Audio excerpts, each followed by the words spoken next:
The man didn't even slow his stride. His polished shoes clicked against the marble sidewalk, his eyes fixed forward as if the woman crouched near the fountain didn't exist. Coins clinked in her rusted cup, but none came from him, until his son suddenly stopped, turned around, and said in a trembling voice, "Dad, that's Mom." The words landed like a blow to the chest. Ethan Caldwell froze. The city noise, honking cars, murmured conversations, distant sirens, seemed to drain away, leaving only the echo of his son's voice. He followed the boy's stare to the beggar woman wrapped in a threadbare coat, her head bowed, hair matted and streaked with gray. Her face was thin, worn by years of hardship, but there was something in the curve of her cheek, something painfully familiar. "No," Ethan said quickly, too quickly. "That's not possible." The boy, Liam, didn't move. He was 12, tall for his age, with Ethan's dark eyes and his mother's quiet stubbornness. He stepped closer to the woman, studying her with the unfiltered honesty of a child who hasn't yet learned how to look away. The woman slowly lifted her head, and in that instant, Ethan's carefully constructed world cracked open. It was her, older, thinner, broken in ways he hadn't imagined, but unmistakably her. Claire, his wife, or at least, the woman who had once been his wife. Claire's eyes widened, confusion flickering across her face as she took in the well-dressed man and the boy standing beside him. For a long moment, she said nothing, as if afraid the image would vanish if she spoke. "Ethan." Her voice was hoarse, fragile, like it hadn't been used much for years. The memories came rushing back, uninvited and relentless. 15 years earlier, Ethan Caldwell hadn't been rich. He had been ambitious, driven, hungry for success, but broke. Claire had been his anchor then, warm, patient, endlessly supportive. She believed in him when all he had was sketches, late nights, and promises of a future he couldn't yet provide. They lived in a cramped apartment, survived on cheap meals, laughed at their struggles. When Liam was born, Claire worked double shifts at the diner while Ethan built his business from the ground up. She was tired all the time, but she never complained. Then the money came, first slowly, then all at once. Investors, contracts, headlines. The name Ethan Caldwell became synonymous with success. With wealth came pressure, and with pressure came distance.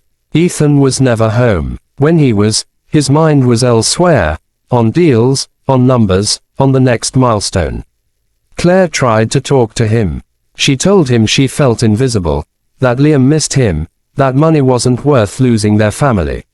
Ethan heard her words but dismissed their weight. He told himself it was temporary, that once he reached enough, everything would settle. But enough kept moving. The arguments grew sharper. Claire accused him of choosing wealth over them. Ethan accused her of not understanding the sacrifices required. One night, the fight exploded, words hurled like weapons, wounds cut too deep to easily heal. And then Claire was gone. At first, Ethan assumed she'd cool off and return. When she didn't, anger replaced worry. Pride kept him from searching too hard. He hired lawyers, focused on custody arrangements, and when Claire didn't fight for Liam the way he expected, he told himself she didn't care enough. He never asked why. Now she sat before him on the cold pavement, a beggar with empty hands and haunted eyes. Liam broke the silence. "Mom." Claire's lips trembled as tears spilled down her cheeks. "Oh, Liam," she whispered, reaching out, then stopping herself as if she no longer had the right. Ethan swallowed hard. What happened to you?" Claire laughed softly, a bitter sound. "Life," she said, "the kind that doesn't care how hard you try." They moved to a nearby bench. Ethan gave her his coat without thinking, watching her fingers fumble with the buttons as if she'd forgotten the simple comforts of warmth. She told them her story in fragments, voice shaking. After leaving, she'd tried to start over. Without Ethan's resources, without connections, it was harder than she expected. Depression crept in quietly, fed by loneliness and guilt. Medical bills followed. Untreated anxiety, then a physical illness she ignored for too long. She lost job after job as her health worsened. Friends drifted away. Pride kept her from asking for help. Eventually, there was nowhere left to go. I wanted to find you, she said, eyes fixed on the ground. But I thought, you were better off without me. And Liam, she choked. I thought I'd only disappoint him. Ethan felt something heavy press against his chest. For years, he had painted Claire as the villain in his mind. Selfish, irresponsible, weak. It had been easier than confronting his own role in her fall. Liam slid closer to her, taking her hand. You didn't disappoint me, he said simply. Claire broke down then, sobbing openly. Passersby glanced over, curious, but Ethan didn't care. For the first time in years, the world beyond that bench didn't matter. The challenges didn't end with recognition and tears. Bringing Claire back into their lives wasn't simple. She was malnourished, sick, and deeply scarred by years of survival mode. Doctors spoke in careful tones about recovery, physical and mental.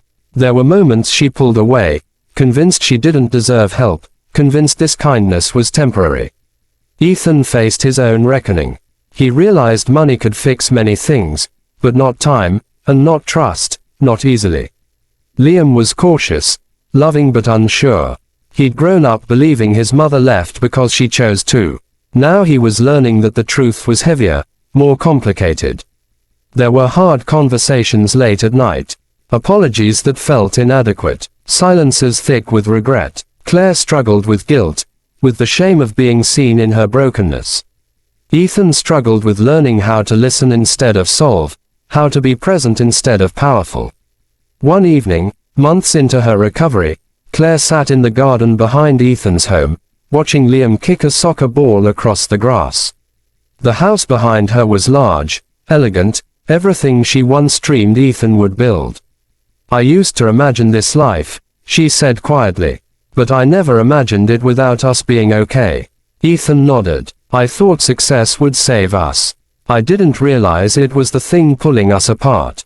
She looked at him then, really looked at him. Do you know what hurt the most? She asked. It wasn't losing the comfort. It was feeling invisible to the person who promised to see me.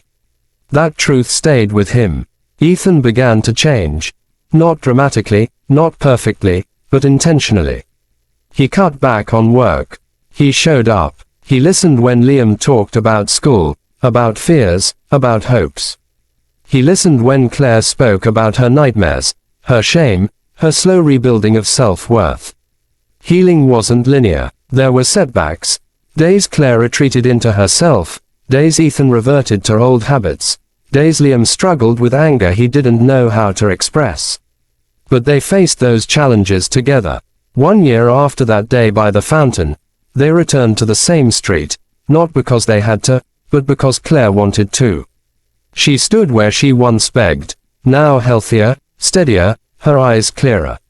I don't ever want to forget this version of me, she said. Not because I want to suffer, but because I want to remember what it feels like to be unseen. So I never ignore someone like I was ignored.